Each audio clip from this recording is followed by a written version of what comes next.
Kevin was talking about the identity of the team the other night, and pace and running was what came to mind first, but he also said that we want to be a more physical team. And I'm just wondering, like, is it hard to both be a team that wants to run, but also be a team that wants to be really physical? Like, what's the balance there? You can do both. I think, we like to use,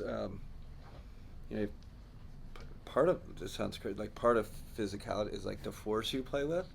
So speed can be a force, right? Like you run. So we kind of marry the two, if that makes sense. And I think, force and physicality, it's both ends, right? Like, playoff, that playoff force you have to play with. It's also how hard you cut, how hard you screen.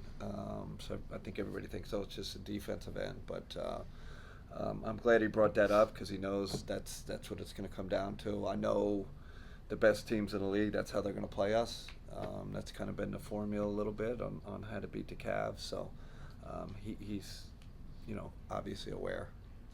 Switching over to Darius, what have you noticed just about, you've been with him now for a few months, so the way that he leads, and especially just this year and recently? Yeah, I mean, it's great because I have a new perspective, right? Like, and I haven't seen him waver at all, confidence-wise, compete-wise, and I think the leadership comes from he's a smart player. A lot of times in the huddle, he'll see something subtle. He'll mention something to me. Film sessions, he's really quick. So I think all that combined equals leader, right?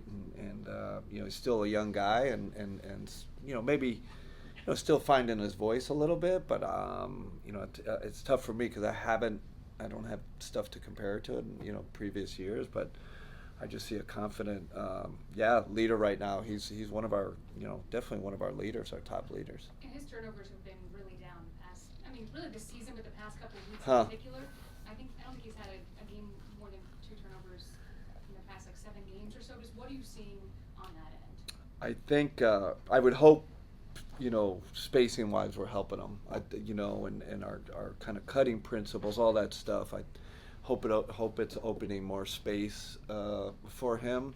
I would say the other thing we're really kind of on him about is to use the the probe dribble, the Nash dribble. Instead of just always going in there trying to finish it, you just keep the ball and probe for something better. And I think that reduces turnovers and helps your finishing and your efficiency. So if you don't have it, you get in the lane. There's too much of a crowd. Just dribble around until we find something better. And I think he's embraced that and done a really good job with that. Thanks, BJ. Kenny, Darius is okay after the elbow the other night? Yeah, he's fine. No. What about Ty for tonight? Ty's in. Okay. There used to be a discernible difference in playing styles between the East and the West. Are those days less and less? I mean, is it? Good question. I think it's less and less. Yeah, just I haven't thought about it, but that definitely used to be the case. But I see a lot of similarities. I don't see a real stylistic difference anymore. Chris. Hey, Kenny. Hey, Chris. Kind of hesitant to bring out some numbers here. Yeah, go ahead. But I found these on Second Spectrum. Okay. You gave that approval, right? Okay. You've talked a lot about the ball movement and the passes that you're making and making the next pass and stuff like that. Do you have markers that you're looking for within that lets you know that you're doing it offensively the way that you want to? Because statistically, like, you guys aren't at the top of the NBA Yeah. passes made or anything. Yeah. And I look at it, but it's not something we talk about. Like, we talk about kind of making the right decision. I just have maybe a little different philosophy where I'm fine with an early open look for one pass. And, we do a lot of those quick passes up to court. If it's one and it's open, shoot it. So it's more about making the right decision than making, a ton of passes to get there. Again, as long as it's open, right? We're not jacking one pass jack contested. But I think we work hard to get those quick looks, those quick strikes, whether it's a three or a layup. So definitely not as concerned as some coaches might be with, hey, we're 27th in the league in passes made or something. So I think it fits his team, fits our pace. Get good early shots early in the shot clock. And when it comes to Jared, compared to past years, in what ways, if any, are you using him in different spots on the floor on the offense? Yeah, definitely spacing him different. Definitely putting him in different positions. He's not always in a dunker. We'll put him in that we call it the high quadrant, right? Like away from the ball. And there's reasons behind that, so that's different. And then, he's still in the dunker. Be interesting to look at his pick and roll numbers if he's in the pick and roll as much as he's been in the past, because we do promote kind of the perimeter pick and rolls instead of always. I felt like maybe Jay in the past, even in Brooklyn, it was like, okay, bring Jay up 1,000 times in pick and roll. So I think.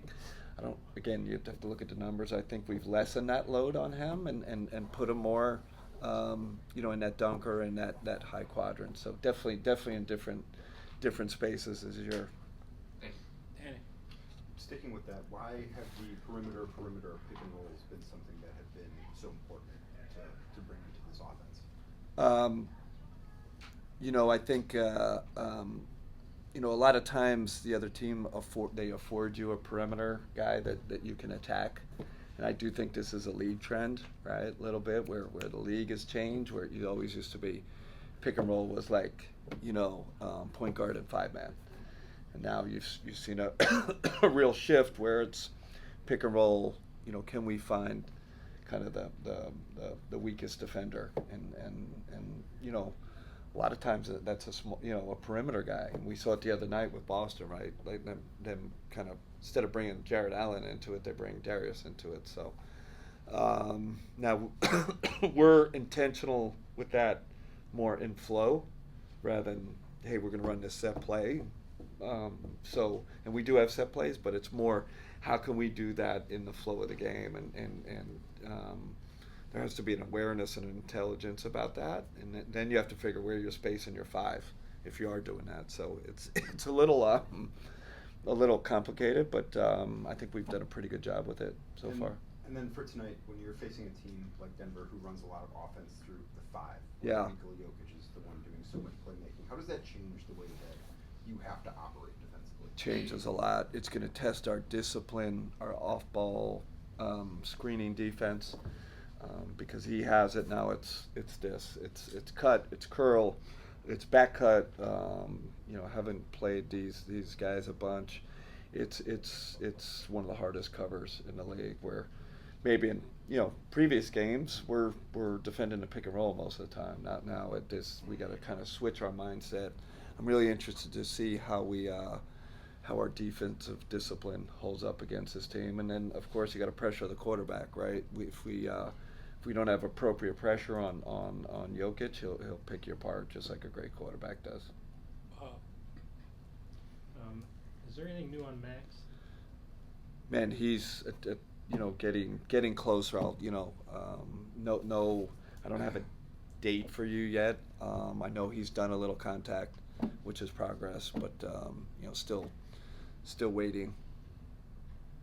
Once these guys do come back, isn't it going to be pretty difficult to find playing time for all these guys? What a great problem for me. Like I don't even see, like it's a good problem to have.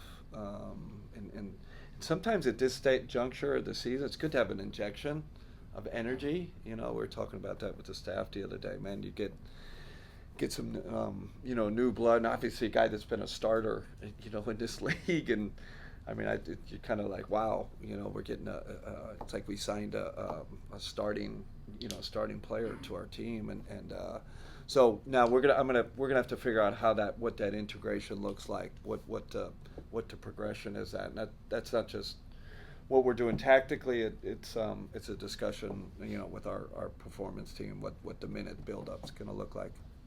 Last two, Spence and Dan Tim. We've had Karras back for a week. I know you've talked about him and his rhythm. Do you feel like it's coming along a little? Out of rhythm, which is normal. Sometimes we expect these guys, and I'll put Dean Wade in that, and they just need games, and Karras has been really good, but you can see it's just a little bit, the timing is off a little bit, and I felt like the same thing with Dean the other night. So these guys got to get some games under their belts. I'm glad we're playing another one tonight. And just an update at all on Imani? We haven't heard about him in a while. He's progressing. I watched him work out the other day. He wasn't contact, but moving at full speed. So that's just what I've seen. Thanks. Wrap it up, Tim. All right, Tim. Kenny, circling all the way back to Serena starting things with Darius Garland. I'm an older guy. I remember you playing point guard. Oh my gosh, So when you're you really coached old. DG, do you still look at it through that point guard prism, or is it a broader perspective?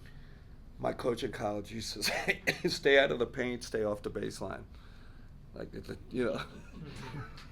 And now that's Darius. He's in the paint, and he's on the baseline all the time. So this game has changed. I think point guards are much more scoring, scorers now. But he does have the quarterbacking point guard mentality, though.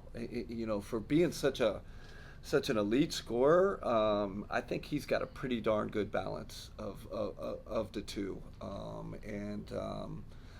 But you need these guys to score today. You need your ball handlers to score. And like I said, I think he has a talent. But I wouldn't label him an old school point guard. Not at all. He's new school, and it fits the league, fits us. He says to me all the time, "Coach, you let me rock." He's earned that, and he has that kind of talent. So we're gonna keep letting him rock. I didn't mean to say old school. No. I'm not insulted at all. On the Denver side, you just said you've seen Jokic in this group many times over the past few years. Yeah. Not to compare him to anybody else, but is he the most unique talent as far as just his overall play at his size? Yeah, I think that's a great way to kind of label. If you label him, it's unique. It's so different from the rest of the league. He's a playmaking five, and who shoots three, can put on the deck, scores inside, outside. He's right now he's the hardest guard in the league because of the passing ability, and then he can get 50 on you. It's like I can't wait to see how we kind of deal with this challenge. And he's the reason they're a top 5 offensive team and championship ball club. So it's gonna be a fun game watching him play and see how we defend him.